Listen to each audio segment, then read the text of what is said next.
ಈ ವಿಡಿಯೋ ನೋಡೋ ದೇವರುಗಳಿಗೆಲ್ಲ ನಮಸ್ಕಾರ. ಇವತ್ತು ನಾವು ಹೋಗ್ತಿರೋದು ಎಂತ ಗೊತ್ತಾ?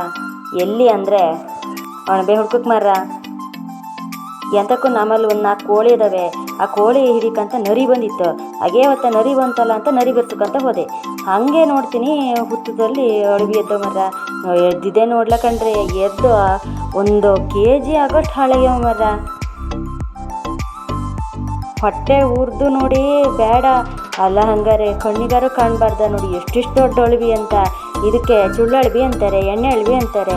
ಇನ್ನೊಂದು ಸುಮಾರು ಎದ್ದರೆ ಆ ಥರದ ಅಳವಿನ ನಾಯಿ ಚುಳ್ಳಳ್ವಿ ಅಂತಾರೆ. ಇದು ಸುಮಾರು ಎದ್ದಿತ್ತು. ಆ ಲೆಕ್ಕದಲ್ಲಿದ್ದು ನಾಯಿ ಚುಳ್ಳಳ್ವಿನೇ ಸರಿ. ಮೊಗ್ಗು ಕೆಲವೊಂದು ಹುತ್ತದಲ್ಲಿ ಎದ್ದಿದ್ದಲ್ಲ ಅವೆಲ್ಲ ಹೊರಲೆ ಹಿಡ್ದಿದ್ದು ಕಂಡ್ರೆ ಇಷ್ಟಿಷ್ಟು ದಪ್ಪದಂಟು. ಹೊಟ್ಟೆ ಉರ್ದಿದಂದರೆ ಕಣ್ಣಿಗೆ ಕಂಡ್ರು ಕಾಣ್ದಿತ್ತಿದ್ರು ಅದೊಂಥರ ಆದಿತ್ತು ಮರ. ಕಣ್ಣಿಗೆ ಕಂಡು ಹೀಗೆಲ್ಲ ಹಾಳಾದರೆ ಮನ್ಸಿಗೆಲ್ಲ ಭಾರಿ ಬೇಜಾರು. ಆದರೂ ಸ್ವಲ್ಪ ಸಿಕ್ತು ಅನ್ನಿ. ಇಲ್ಲಿ ನೋಡಿಲಿ ಎಷ್ಟೆಷ್ಟು ದೊಡ್ಡವು ಅಂತ. ಇದು ಸಣ್ಣಕ್ಕಿತ್ತು, ಕೆಲವೊಂದು ದೊಡ್ಡಕ್ಕೆ, ಕೆಲವೊಂದು ಕೊಳ್ತ್ಗೆ ಹೋಗಿದ್ದು ನೋಡಿದ್ರೆ ಏನು ಮಾಡೋಣ, ಹೊಟ್ಟಿಗೆ ಬೆಂಕಿ ಬಿದ್ದಂಗಾಗಿತ್ತು. ಎಷ್ಟು ಹೊಟ್ಟೆ ಹೊರ್ಸ್ಕೊಂಡಿದ್ದೀವಿ ನಾವು. ಇವಾಗ ಸಿಕ್ತು ಆದರೆ ಇನ್ನೊಂದು ಸ್ವಲ್ಪ ಬೇಗ ಸಿಕ್ಬಾರ್ದಿತ್ತ. ನಿನ್ನೆ ಮೊನ್ನೆ ನೋಡಿದರೆ ಒಂದು ಗನಾದ ಪಲ್ಯ ಮಾಡ್ಬೋದಿತ್ತಲ್ಲ ಅಂತ ಹಾಗೆ ಸುತ್ತಮುತ್ತ ಹಾಗೆ ಹುಡುಕ್ತೆ ನೋಡೋಣ ಎಲ್ಲರೂ ಎದ್ದವನು ಅಂತ. ಎಲ್ಲೇ ಸಿಕ್ಲ ಕಣ್ರಿ. ನೋಡಿ ಮಲ್ನಾಡು ಸೈಡೆಲ್ಲ ಈ ಮಳೆಗಾಲದಲ್ಲಿ ಆಷಾಢದಲ್ಲೆಲ್ಲ ಭಾರಿ ಅಳವಿ ಹೇಳ್ತವೆ. ಅಂತೂ 1 kg ಆಗಷ್ಟು ಸಿಕ್ಕಿತ್ತೇನೋ. ಮತ್ತೊಂದು 1.5 kg ಆಗಷ್ಟು ಪೂರ್ತಿ ಹಾಳಾಗಿದ್ದು ಮರ. ಹೊಟ್ಟೆನೇ ಉರ್ದತ್ತು. ಸಿಕ್ತು ಅಂತ ಹೇಳಿದೆ. ಅದನ್ನೇ ಎತ್ಕೊಂಡು ಸೀದಾ ಮನೆಗೆ ಬಂದೆ. ಆ ಚೀಚಿಗೆಲ್ಲ ನೋಡಿದೆ ಎಲ್ಲ ಸಿಗ್ತವ ಏನು ಎಂತ ಅಂತ. ಎಲ್ಲೂ ಸಿಕ್ಲ.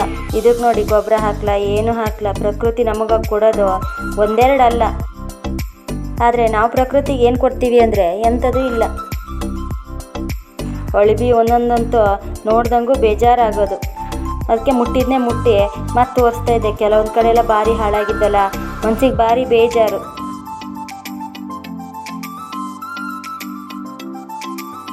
ಹಾಗೆ ಎಲ್ಲ ಕಡೆ ಹುಡ್ಕೊಂಡಾದ್ಮೇಲೆ ಇನ್ನೆಂತ ಮಾಡೋದು, ಇನ್ನೆಲ್ಲೂ ಇಲ್ಲ ಅಂತ ಹೇಳಿ ಪಕ್ಕಕ್ಕೆ 1-2 ಕಡೆ ಹುತ್ತ ಇದ್ದು.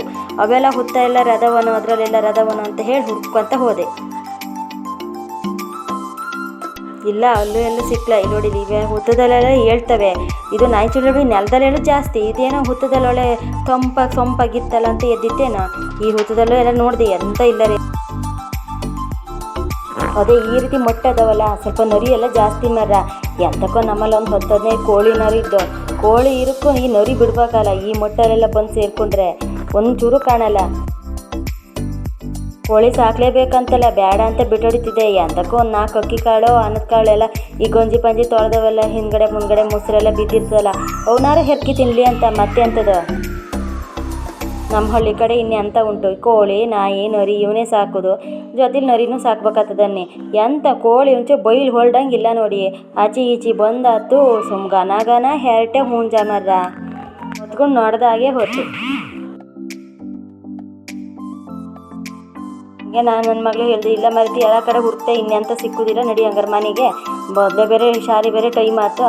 ಇನ್ನು ತರಕಾರಿ ಪಲ್ಯ ಮಾಡೋಣ ಅಂತಿದ್ದೆ. ಇಲ್ಲ ಇನ್ನು ಅಳವಿ ಸಿಕ್ತಲ್ಲ, ಅಳವಿನೇ ಗತಿ ಅಂತ ಹೇಳಿ ಭಾರಿ ಖುಷಿಯಿಂದನೇ ಮನೆ ಕಡೆ ಹೋದು.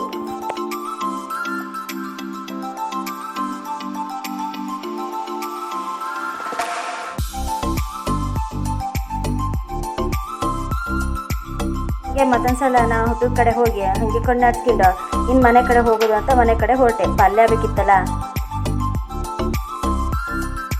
ಹಾಗೆ ಪಾತ್ರೆ ಹಿಡ್ಕೊಂಡು ಮನೆ ಕಡೆ ಬಂದೆ. ಅದು ಮರಳು ಬೇರೆ ಜಾಸ್ತಿ ಇತ್ತಾ.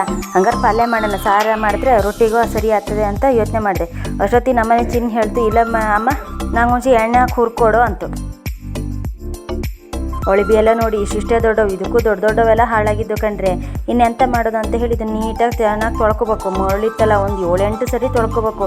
ಜಾಸ್ತಿ ತೊಳೆದ್ರೆ ಸಾಕು. ಅದು ಎಷ್ಟು ಸರಿ ಮರಳು ಹೋಗ್ತದೋ ಅಷ್ಟು ಸರಿ ನೀಟಾಗಿ ತೊಳ್ಕೊಬೇಕು ಮಾತ್ರ. ಇದು ಭಾರಿ ರುಚಿ. ಇದು ನಾಯಿ ಚುಳ್ಳಳ್ವಿ ಅಂತಾರಲ್ಲ, ಇದೆಲ್ಲ ಪಲ್ಯ ಎಲ್ಲ ಆದಮೇಲೆ ಬೇಕಾದ್ರೆ ಹುರಿದಾದ್ಮೇಲೆ ಒಂಚೂರು ತಿನ್ನು ನೋಡಿ, ಪಲ್ಯ ಸಿಹಿ ಆಗ್ಬಿಡ್ತದೆ, ಅಷ್ಟು ರುಚಿ ಇದು. ಅದೆಲ್ಲ ಏನು ಆಗಲ್ಲ, ಅದೆಲ್ಲ ಮಣ್ಣು ಹಿಡ್ದಕ್ಕೆ ಹಾಗಾಗಿದೆ. ಈಗ ನೋಡಿ ಚೆನ್ನಾಗಿ ತೊಳೆದೀನಿ. ಕೆಲವೊಂದನ್ನೆಲ್ಲ ಆ ಬೇರ್ನೆಲ್ಲ ತೊಳೆದು ಇಟ್ಟೀನಿ. ಅದನ್ನೊಂಚು ಸಣ್ಣಕ್ಕೆ ಹೆಚ್ಚಿಕೋಬೇಕು.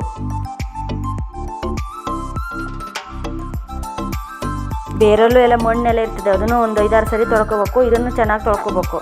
ತೊಳ್ಕೊಂಡಾದ್ಮೇಲೆ ಚೆನ್ನಾಗಿ ಟಮಾಟೆ ಹಣ್ಣು ಈರುಳ್ಳಿ ಎಲ್ಲ ಹಾಕಿ ಹುರ್ಕೋಬೇಕು.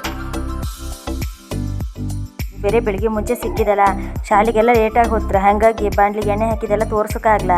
ಅದೆಲ್ಲ ಗೊತ್ತಿರ್ತದಲ್ಲ ನಿಮಗೆ. ಹೀಗೆ ಬಾಣಲಿಗೆ ಎಣ್ಣೆ ಹಾಕೊಳೋದು, ಒಂಚೂರು ಎಣ್ಣೆ ಹಾಕಿ ಈರುಳ್ಳಿ ಟಮಾಟೆ ಹಾಕ್ಕೊಂಡು ಚೆನ್ನಾಗಿ ಹುರ್ಕೊಳೋದು. ಚೆನ್ನಾಗೆಲ್ಲ ಹುರಿದಲ್ಲ ಆದಮೇಲೆ ಒಂಚೂರು ಉಪ್ಪು ಹಾಕಿ ಹುರ್ಕೊಳ್ಳಿ.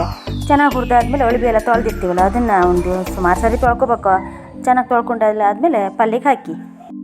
ಬಾಣಲಿಗೆ ಹಾಕಿದಾಗ ನೋಡಿಲಿ ಎಷ್ಟು ಸುಮಾರಾಗಿತ್ತಂದರೆ 1 kg ಆಗ ಸಿಕ್ಕಿತ್ತು. 1 kg ಅಷ್ಟು ಹಾಳಾಗಿತ್ತು. ಇನ್ನೆಂತ ಮಾಡೋದು ಅಂತ ಹೇಳಿದೆ. ಇದನ್ನೇ ರೊಟ್ಟಿ ಬೇರೆ ಮಾಡ್ತಿದ್ನ, ಇದನ್ನೇ ಹುರಿದಿದ್ದು ಸ್ವಲ್ಪ ನಮ್ಮನೆ ಹುಡುಗರಿಗೆ ತೆಗೆದಿಡೋದು. ಆಮೇಲೆ ಒಂಚೂರು ಸಾರು ಮಾಡಿದ್ರೆ ಇವತ್ತು ನಾಳೆ ಒಂದು 2-3 ಹೊತ್ತಿಗೆ ಆಗ್ತದೆ ಅಂತ ಯೋಚನೆ ಮಾಡ್ಕೊಂಡು ಹಾಗೆ ಹುರಿದೆ.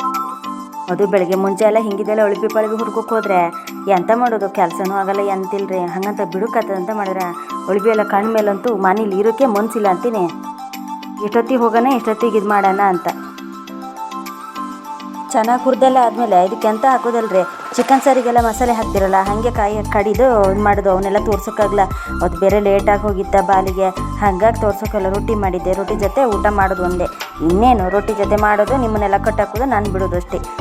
ಎಂತಕ್ಕಂದ್ರೆ ಒಳಬಿ ಪಲ್ಯ ಅಂತೆ ಭಾರಿ ಚೆನ್ನಾಗಿರ್ತದೆ. ಒಂದು ಸರಿ ನೋಡಿ, ಎಲ್ಲರೂ ಸಿಕ್ಕಿದ್ರೆ ಬಿಡಬೇಡಿ ಆಯ್ತಾ.